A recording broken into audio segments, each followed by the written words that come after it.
जब राज्यसभा में अरे गहरे लोग और मेरे भाई मैं अपील करूंगा क्षत्रिय समाज की भावनाओं के अनुरूप भी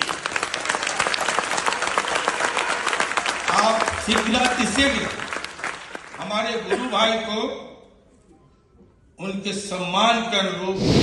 नमस्कार, मैं ऋतिक कुमार और आप देख रहे हैं न्यूज फॉर नेशन। हमेशा सुर्खियों में रहने वाले सांसद आनंद मोहन अक्सर अपने बयानों के कारण सुर्खियों में रहते हैं। एक बार फिर से आनंद मोहन ने एक ऐसा ही बयान दे दिया है जिससे राजनीतिक गलियारों में खलबली मचना तय है। दरअसल आनंद मोहन एक कार्यक्रम में शिरकत करने के लिए राजस्थान पहुंचे थे। वहां वे राजस्थान के सीएम भजनलाल शर्मा, राजस्थान के उप मुख्यमंत्री दिया कुमारी, बीजेपी के वरिष्ठ नेता राजेंद्र राठौर के सामने बीजेपी की कार्यप्रणाली पर सवाल खड़े कर दिए हैं। और हाल ही में समाप्त हुए राज्यसभा चुनाव के लिए राजस्थान से जिस कैंडिडेट को बीजेपी के तरफ से प्रत्याशी बनाया गया था उन्हें ऐरा गैरा कह दिया है।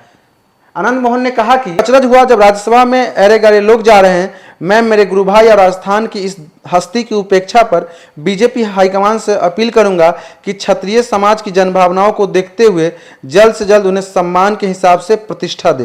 अरे आनंद मोहन, आइए हम आपको सुनवाते हैं। मैं अपने गुरु भाई राजेंद्र सिंह राठौर, मैं तो इस मंच से लगे हाथ कहना चाहूंगा कि मुझे अचरज हुआ जब राज्यसभा में अरे गहरे लोग जा रहे थे। और मेरे भाई मैं अपील करूंगा, मैं इस मंच से राजस्थान की इस हस्ती की उपेक्षा के लिए मैं अपील करूंगा बीजेपी के लीडरशिप से, आदरणीय नरेंद्र भाई मोदी और अमित शाह जी से कि जन भावनाओं के अनुरूप, क्षत्रिय समाज की भावनाओं के अनुरूप भी आप शीघ्र हमारे गुरु भाई को उनके सम्मान के अनुरूप। के बाद आनंद मोहन बीजेपी के वरिष्ठ नेता राजेंद्र राठौर के लिए कह रहे थे। राजेंद्र राठौर पिछले विधानसभा चुनाव में तारानगर से चुनाव हार गए थे। इससे पहले वो चूरू से लड़ते थे, लेकिन बीजेपी हाईकमान के द्वारा उनकी सीट बदल के चूरू की जगह तारानगर कर दी गई। तारानगर में वो कांग्रेस प्रत्याशी नरेंद्र बुधानिया से चुनाव हार गए, जिसके बाद राजस्थान के कई सीटों पर उपचुनाव हुआ। राजस्थान के लोग इस बात की प्रतीक्षा में थे कि बीजेपी की तरफ से राजेंद्र राठौर को विधानसभा उपचुनाव में प्रत्याशी बनाया जाएगा, लेकिन विधानसभा उपचुनाव में भी राजेंद्र राठौर को प्रत्याशी नहीं बनाया गया।